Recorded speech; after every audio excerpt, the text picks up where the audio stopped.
So good afternoon, everyone who may be watching us on Facebook Live. My name is Afaf Nasher. I'm the Executive Director with CARE New York, the Council on American Islamic Relations New York chapter. We welcome all of you who may be watching now and those of you who may be watching us later.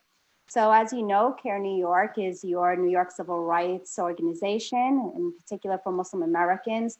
And what we're trying to do through this entire pandemic is to try to keep our community informed of lots of relevant topics. We've already done one with several physicians, and we got a lot of important, helpful information. And we also did one on travel restrictions for those that are stranded abroad. So please take a look at our Facebook and make sure that you access those. Today, we wanted to focus specifically on Nassau County, and I have my sister here, Farah Mazwala, who's going to introduce herself and her title, and we're going to talk a little bit about her work and what Nassau County in particular has been doing for their residents in order to engage them and to keep them safe in this particular county. Sister Farah Mazwala, if you don't mind, please introducing yourself.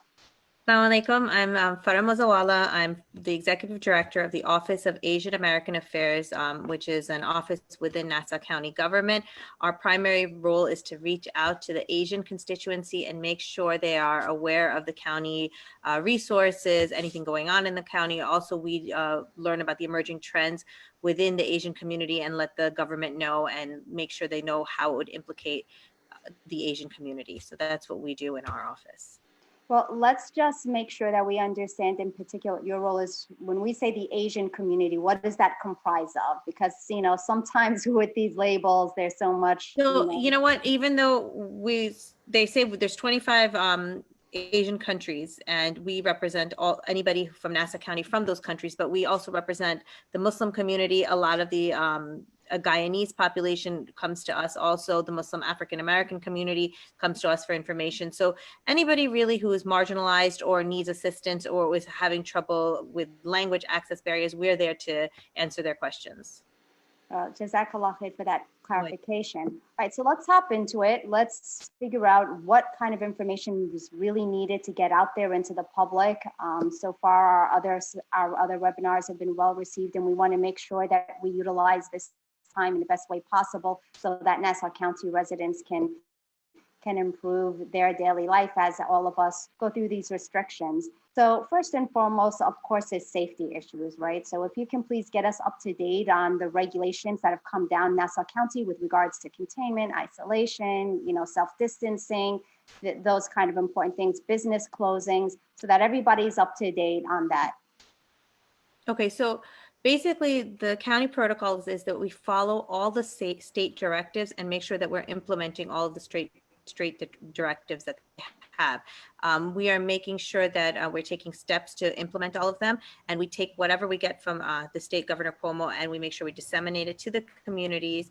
And we want to make sure that it is in all of the different mediums possible. So Facebook, Twitter, Instagram, our WhatsApp channels, WeChat, however we can, we're now starting a texting service. So however we can send the information to you of the different directives, that's what we want to do. And, the situation is so fluid and it keeps on changing. And, we'll be writing a public safety announcement in an hour. And then by the time we're done writing it, we realize that one of the directives was wrong because they changed it again. So it keeps on changing, and we want to make sure that we let the communities know and the constituents know exactly what is being implemented. Simple things. I know, it's our social. This is so different than any other crisis that America has faced, because whenever we face a crisis, we want to go out and help and assist. And, we kind of come together during times of crisis. And this is completely the opposite. You're actually told that the best way you can help this crisis is by staying at home away from everyone else. And I've seen so many organizations, set up food drives and give out food, but then, they're not following the rules. They have, more than 10 people giving out the food. Everybody is close to each other, and they're not following the directive of being 6 feet away. When they're giving out the food, 50, 60 people are coming to get that food. Everybody's kind of touching. There's no gloves being used. There's no masks. So I think we need to be very careful, and everyone needs to know that, there are ways to help. And on our Facebook page, if you go on it, you'll see New York State, they have a volunteering for many different ways that you could help. But I think we need to be very careful on how we're giving out this help, because we don't want to be not following the directives that are set to us by the state. Another thing that we're working on is just letting people know about the different things going on. For instance, the what is it? The DMV is closed, is being closed now, and a lot of people are nervous because their licenses are expiring. And people need to know that you can renew it online, and they won't be getting in trouble for the next few months based on that. Another ban that was recently, this doesn't apply to New York City because I know you have a local law that says that you can't use plastic bags, but a lot of the stores in Nassau County are owned by Arab Muslims and Asians, and they need to know that that 5-cent fee doesn't need, there is no 5-cent fee, that you don't need to use paper right now, that you can still use plastic bags until I think it's May 1st. Another thing that just came down, we have the taxes that we had a tax, there was a deadline on April 15th that's moved to Right. April 30th, which is really good. That was just done today. People are confused about the essential businesses that should be open right now and non-essential ones that are going to be closed, and what is the county doing to make sure that the non-essential businesses are closed. So we want to make sure that exactly what's going on in the county.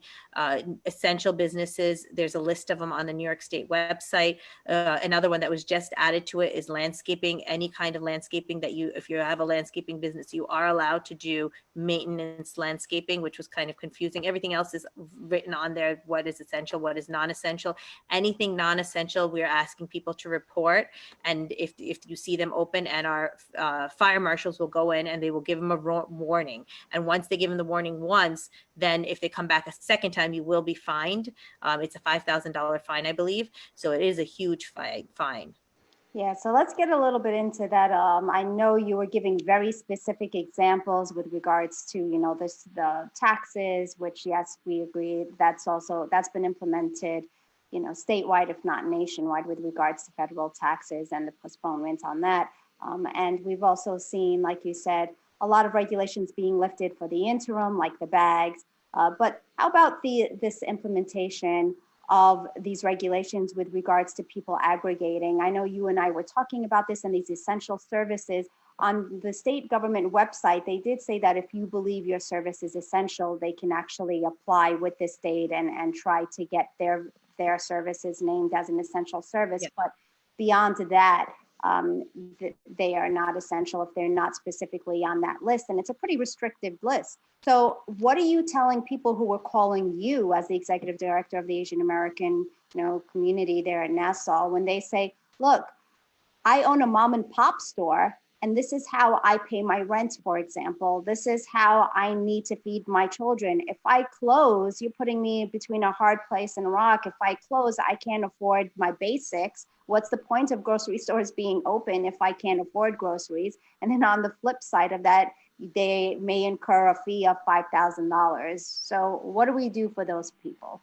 So for right now, if people do call and they don't qualify as an essential business, it's your life or your money. So before that, your life comes. So you have to close down. And the federal government and the state governments are working right now to figure out a plan to make sure that people do get relief. And we've seen so many different variations of the plan, but right now nothing has been passed, so we're just waiting to see what it is. The Small Business Administration has set up a program right now for low interest loans, and we do have that on our Facebook page, and you can go to the county executive's Facebook page and the Nassau County website. That information is on there. But again, those are low interest loans, and I know people are asking for no interest or for grant services, and I am sure that sooner or later, we're just waiting to see what the federal government does, and you'll see it coming through the pipeline. And as soon as it comes out, we will be reporting on it right away. All right. Well, before we move on to a different topic, just staying on this aspect of Nassau County living, all the small business owners, one of the services that are permitted as an essential services, for example, those that sell food, so small grocery stores and cleaning stores and that side. But I also know that we've seen a lot of differences in prices, especially with essential products like, the wipes and the Lysol and all of that. What do we need to know? Because I know there have been complaints about prices going up, and what exactly is this term called price gouging? Is Nassau County enforcing it? What do consumers need to know, and what do businesses need to know? So the County Executive Laura Curran and Nassau County Administration is extremely strict on price gouging. They will not allow it to happen. They have a phone number. Again, it's on our Facebook page of Office of Asian American Affairs of Nassau County. You could just look on that link, and it's like an email address. I think it's like price gouging at nassaucounty.com, but just check it, or .gov, but just check it out on our Facebook page. And you just need to report it. And as soon as you report price gouging, then they will come to the business and check and verify if it's price gouging.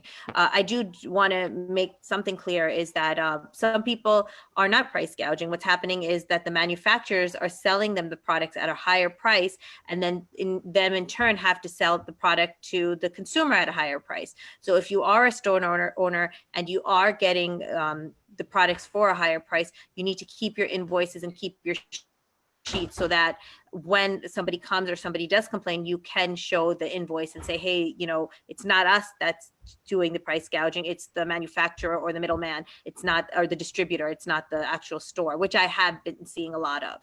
So that's something that store owners should keep in mind. All right, well, let's move on from businesses and let's talk about, an important sector of our population, that is our youth, right? So all the children, I'm guessing at this point, Nassau County schools are closed. And we have a lot of parents who don't understand what's going on with schools right now. I know, again, in New York City, there's a different system, whereas Nassau County is very segmented into districts. What can you tell us about the overall picture of education for our kids? Are all schools closed at this point? And what are they doing to implement the growth of our kids and online learning, if that is already in place?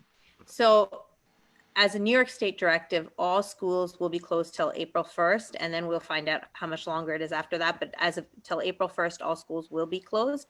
And every school district is different in the way that they are approaching this, because every school district, it's very different than New York City, where there are, hundreds of different, there's different school districts, each have a superintendent. It's like their own fiefdoms. And, they have their own type of protocols. So each school district is different. When I was talking to the different stakeholders within the communities and the different leaders, they were telling me that some of the schools are using Zoom conferencing, teleconferencing, others are using Microsoft Office, while others are doing Skype. So they all have different mediums of how they were going to communicate with the children. And the best thing is to contact the school district itself and figure out how you would be discussing it with those districts. The best way is to contact your own school district. So how would parents find out who to contact within their school district? Is there a particular website that lists all of them that you know of? Well, they should know what school district they're part of. So I would go on that school district website, and the information should be there.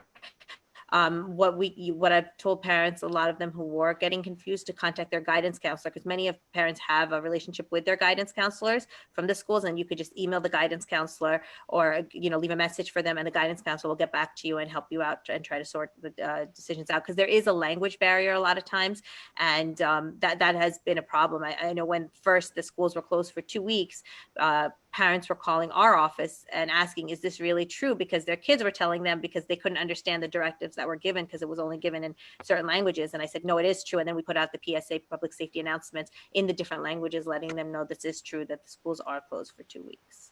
So what languages is Asian American community within your office? What languages are you making accessible to your public?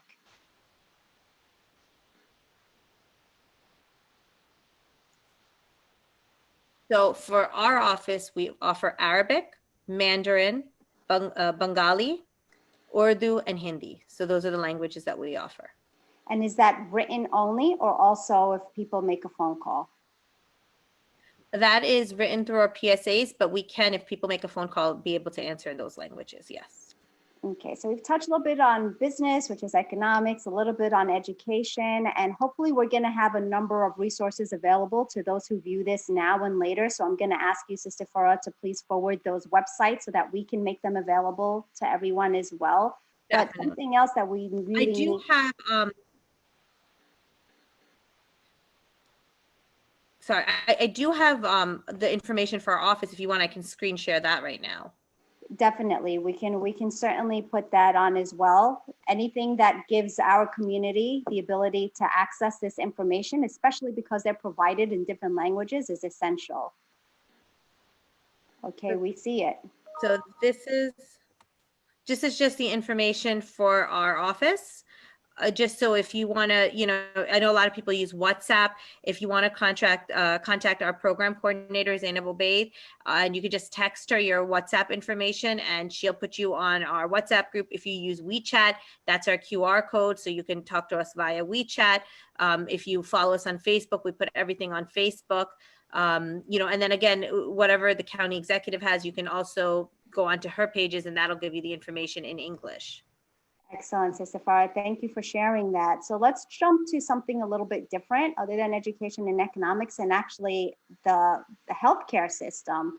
Again, Nassau County is a little bit different. We have county hospitals and healthcare workers. So in your estimation, from what you see, has every community had good access to healthcare? Have you guys been overwhelmed by healthcare needs? So in terms of the COVID-19 for the testing, is that what you're Yeah, wondering? definitely. But I know, it's when I'm speaking to doctors, what I have found out is that, of course, there's this huge anxiety level with COVID, and there is definitely testing issues. But then there's also what we have to remember is that that's on top of the normal issues that we face every single day. So people are already seeking healthcare assistance, and now this has sort of put a strain on what is already, very, very difficult sometimes, especially for those that don't have healthcare access. So do you know of anything that Nassau County is doing to ensure that even those who may not have healthcare insurance, for example, have access to medical care during these times? So Nassau County, there is a disparity. Wherever you go, there's going to be a disparity. And if they don't have access to the healthcare or the information, we have a great Department of Social Services that they can call, Nassau County Social Services, and they will assist in any way possible. Not even just for healthcare, but for everything. They're definitely the number to call. Or again, I'll give you all the information. But if you're in Nassau County and you're having difficulty, whether it's for food, for mental health, for for healthcare, anything, I would reach out to the Department of Social Services. Excellent. And I know New York City has a 311 line for information. Does Nassau County have something comparable to that? We have we don't have a 311 line. We have for this situation right now that we're in, we do have a number for this and to call about any questions regarding the COVID-19. It's through our health department, and people are answering questions, where to get the testing, who qualifies for the testing, what to do if you're faced with an emergency right now. They're calling about everything, funeral services, how would you do that? So that number is the one that you would be calling. And again, I'll get you that information and with a resource list of everything that we've discussed. Yeah, with the restrictions on the gatherings, definitely funeral services has been one of those questions on how do people, perform the services without without violating any of the restrictions and regulations, and that's only come up. So I'm really glad that we're giving this access to those that may be viewing this and may be going through this information. So I thank you for that. What I'd also just like to touch on, Muslims, generally speaking, are underrepresented as far as numbers and populations, but your Muslim sister who is in government and is trying to do her best to make sure that services are given to all communities with equal access. And I was just curious to know, and I hope you don't mind my asking, because I do ask my panelists this, does your faith help you in giving this service at all? Your Islamic identity, has it helped you to sort of, to be a driving force for you? And if so, maybe you can just explain to us how. You know what? I think for any Muslim, I think the answer would be yes. I mean, Islam is a way of life. So everything we do, Islam plays an aspect or a point in. And, for me, just going through this, to stay calm, to realize this is from Allah subhanahu wa ta'ala, that this is just another test for us, that this is just the dunya, this isn't our final destination. And, I think I know this, maybe this is the way I look at it. This dunya is supposed to be like a prison for us. And, this is just another test for us. And we just have to have patience and get through it. And, the hours that we're putting in, and the just, not even myself, but I see the healthcare workers and even the people at the grocery stores. It's everybody is going above and beyond. And that's really our sunnah, to just, that's our sunnah, to make sure we're doing whatever we can to help. And I think that's what all of us are doing, is making sure that we're there to assist, and assist anybody who needs our help. Right. And, I want to make sure that I give you the last ability, the last few minutes, to speak about anything that you feel is especially important, something that perhaps you're seeing in your community. I know that you've had really hectic days from morning until night. It's been nonstop. It's usually pretty busy, but I think this has really been over the top. So anything that you want to share with everybody, besides the information that we'll be putting online? I just think everybody, we should just have a sense of calm and know that we're going to get through this, and just to follow the rules. If you need help on the rules, if you're confused, you can reach out to us. Our office is available literally 24/7. You can WhatsApp us, WeChat us, call us, text us, email us. We will be there to answer your questions. But, the main thing is to stay calm and just listen to the rules. Do not go out if you don't have to. Stay at home. When in doubt, just stay home. These are just normal, whatever is told to us, that's what we should follow right now. And, just have sabr. I mean, that's the basic, have patience, and, we will get through this. And, you could see the county executive, Laura Kern's Facebook page and her posts if you need any information dealing with this. Governor Cuomo, every day, I think he does a press conference. You can tap onto that live to see it. Her page, she always does a press conference or briefing almost every day regarding the COVID-19 virus.